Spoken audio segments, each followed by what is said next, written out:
হরে কৃষ্ণ বন্ধুরা, আশা করি সবাই ভালো আছো।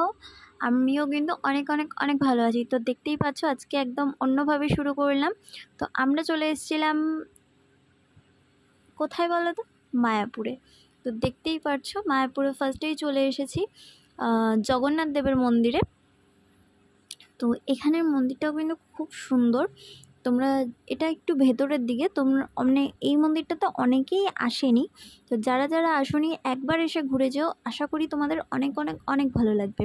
মায়াপুর বলতেই আমরা সকলেই ইস্কনকেই বুঝি, কিন্তু এই ছোট ছোট অনেক মন্দির রয়েছে যেগুলো কিন্তু মন ভরানোর মতন একদম সৌন্দর্য দিয়ে ভরা।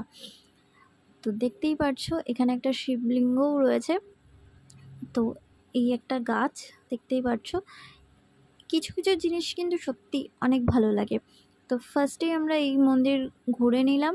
চারিদিকটা দেখতে পাচ্ছ কি সুন্দর, সত্যি মানে মনটা একদম ভালো হয়ে গেল বলো। তো এখানে অনেক কিছুই জীবন কাহিনী রয়েছে, তো তোমরা এসে অবশ্যই পড়ো। আর মায়াপুরে কিন্তু অনেক জায়গাতেই ফটো তোলা নিষিদ্ধ রয়েছে, তো অনেক জায়গাতেই লেখা রয়েছে। তবুও আমি চেষ্টা করেছি কিছু কিছু দূর থেকে অনেক কিছু নেওয়ার, ক্লিপ নেওয়ার। আর যেগুলো একান্তই নিতে পারিনি তার জন্য আর কি বলবো, মানে সেখানে আমি নিতে পারিনি, কিন্তু বেশিরভাগই আমি চেষ্টা করেছি তোমাদের সাথে শেয়ার করার। তো ব্লগটা কেমন লাগলো অবশ্যই কিন্তু কমেন্ট করো। আর কমেন্টে কিন্তু হরে কৃষ্ণ অবশ্যই লিখেছো। আর সেদিনকার ভিড়টা একটু কমই ছিল, যার জন্য কিন্তু খুব সুন্দর দর্শন হয়েছে। আমরা প্রত্যেকটা মন্দিরে গিয়ে গিয়ে দর্শন করেছি, প্রতিটা জায়গায় দর্শন করেছি, মানে রাধাকুণ্ড, শ্যামকুণ্ড, গোবর্ধন পর্বত থেকে শুরু করে সমস্ত কিছু সুন্দরভাবে আমরা দর্শন করতে পেরেছি। আর প্রত্যেকটা মন্দিরই কিন্তু জাস্ট অপূর্ব। কি আমার সাথে সাথে কিন্তু তোমরাও দর্শন করে নাও। আর মেন মন্দিরে যেহেতু এখনও ঢুকতে দেয় না ফোন নিয়ে, তোমরা সকলেই জানো, তো সেখানে রাধাকৃষ্ণকে তো আমি দেখাতে পারিনি, কিন্তু প্রত্যেকটা জায়গার কিন্তু আমি ঠাকুর দর্শন তোমাদের করিয়েছি। তো তোমরাও দর্শন করো আর মনকে পবিত্র করো। আর কিছু কিছু কাজ এখানে কিন্তু এত অপূর্ব, মানে বলার মতন নয়। দেখতেই পাচ্ছ আমরা এবার চলে আসলাম কিন্তু নিমাইয়ের জন্মস্থান। তো দেখতেই পাচ্ছ এই যে নিমাইয়ের জন্মস্থান। এবার আমরা চলে আসলাম মেন ইস্কনে।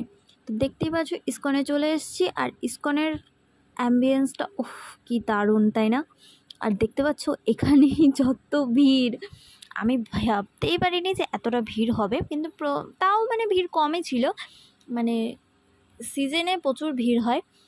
আর দেখতেই পাচ্ছ কত সুন্দর লাগছে দেখতে, সত্যি বলছি প্রচণ্ড সুন্দর একটা জায়গা, মানে ঘোরার জন্য তো বেস্ট জায়গা। আর আমরা একটু পরে চলে যাচ্ছি আমরা এখন গোশালায়। তো চলো গোশালায় যাই, গিয়ে দেখা হচ্ছে। এখানে গোমাতাদের দর্শন করে নাও তোমরাও, আমার সাথে সাথে তোমরাও দর্শন করো। আর গোমাতাগুলো এত শান্ত, মানে বলার মতো না। দেখো এরা কিন্তু আদর খেতে খুব ভালোবাসে। গোমাতাদের তোমরা যখন যাবে অবশ্যই কিন্তু গোমাতাদের আদর করো, কারণ দেখতেই পারছো গোমাতারা আদর খেতে কিন্তু প্রচণ্ড ভালোবাসে। আর এই গোমাতার দেখেছো শিংটা, ওরে বাবারে, কিন্তু প্রচণ্ড শান্ত গোমাতা। অবশ্য মাতা সন্তানদের কি আর কিছু ক্ষতি করতে পারে, তার জন্য কিন্তু গোমাতা অবশ্যই শান্ত ছিল। তো গোমাতা কিন্তু সবসময় শান্তই থাকে এখানে, কিন্তু তা বলে রাগাবে না কিন্তু কেউ, না হলে কিন্তু মা শাস্তিও দিতে পারে। তো আমরা ঘুরে ফিরে খাবারের মানে প্রসাদের সময় চলে এসেছিলো, তো প্রসাদ গ্রহণ করতে চলে এসেছি। তারপর আমরা একটু বাইরে চলে আসলাম। তো দেখতে পাচ্ছ কত গোপাল। আর চলো আজকে ভিডিওটা এটুকুই।